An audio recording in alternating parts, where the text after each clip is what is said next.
Olá pessoal, tudo bem com vocês? Meu nome é Martiniano Júnior, eu sou professor da Secretaria da Educação do Governo do Distrito Federal e hoje nós vamos bater um papo aqui sobre estrutura atômica básica. Vamos lá? Bom, o que são os átomos? Átomo significa indivisível. Quando essa palavra foi criada na antiga Grécia, acreditava-se que os átomos seriam as menores partículas da matéria. Atualmente, essa ideia não é mais válida, pois existem partículas menores que o átomo. O átomo, tal como nós o interpretamos hoje, vai apresentar duas regiões.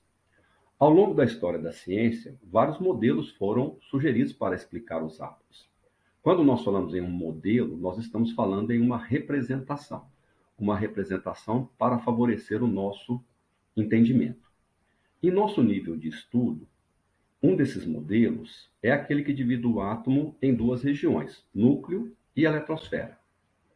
O núcleo é a região central do átomo, onde se localizam duas partículas elementares, os prótons e os nêutrons. Perceba na gravura assinalada acima que nós temos três variedades de átomos de hidrogênio. No núcleo de átomo de trítio, nós temos a presença de um próton e dois nêutrons. Perceba que no núcleo do átomo de prótio, nós temos apenas um próton. E no núcleo de átomo de deutério, nós temos a presença de um próton e de um nêutron. A região externa do átomo é a que nós denominamos de eletrosfera. Como o próprio nome já diz, é a região do átomo onde se localizam os elétrons. Existe um modelo que é denominado modelo planetário, em consideração ao fato de que, no átomo, os elétrons se movimentam em órbitas circulares ao redor do núcleo, como se eles fossem planetas ao redor do Sol. Com relação às características das partículas elementares, perceba que aos prótons e nêutrons foi atribuída a massa igual a 1, uma unidade elementar de massa. Os elétrons foram consideradas partículas de massa desprezível, porque a massa de um elétron ela é cerca de 1836 vezes menor do que a massa de um próton. Portanto, nós vamos considerar que a massa do átomo está praticamente concentrada no núcleo. Você sabe que quando nós falamos em termos de campo elétrico, nós temos cargas elétricas de duas naturezas. Carga elétrica de natureza positiva e carga elétrica de natureza negativa. Com relação às partículas atômicas, os prótons foram consideradas partículas que vão apresentar carga elétrica positiva, enquanto os elétrons foram considerados partículas que vão apresentar carga elétrica negativa. Os nêutrons, como o próprio nome já diz, são partículas que não possuem carga elétrica. Na natureza, nós temos uma dezena de elementos químicos. Nós também temos vários elementos químicos artificiais. Temos elementos tais como o ferro, o carbono, o oxigênio, o cálcio, o enxofre, o potássio e outros tantos. Mas como é que nós vamos saber se um átomo é de ferro, se um átomo é de carbono, se um átomo é de enxofre, se um átomo é de oxigênio? Veja você, a identificação de um átomo é dada pela sua carga nuclear, carga elétrica nuclear. Vimos anteriormente que a partícula que está no núcleo e que apresenta carga elétrica são os prótons. Portanto, a identidade de um átomo será o seu número de prótons. A esse número de prótons nós vamos denominar número atômico. Serão átomos de um mesmo elemento químico todos aqueles que possuírem o mesmo número de prótons, ou seja, os átomos que possuírem a mesma carga elétrica nuclear.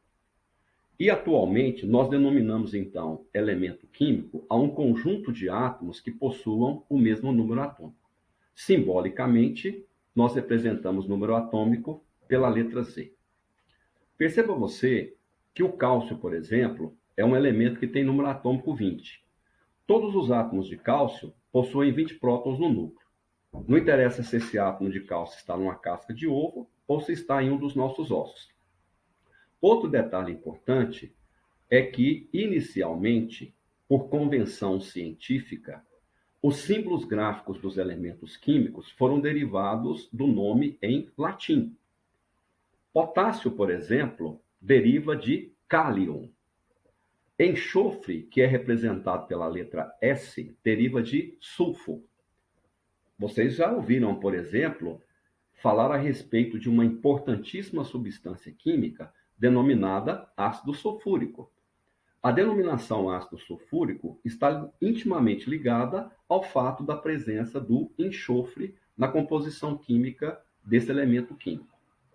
Perceba que o mais simples de todos os elementos químicos, e, portanto, o mais abundante no universo, é o hidrogênio. O hidrogênio tem número atômico 1. Isto significa que todo átomo de hidrogênio apresenta apenas um próton no núcleo.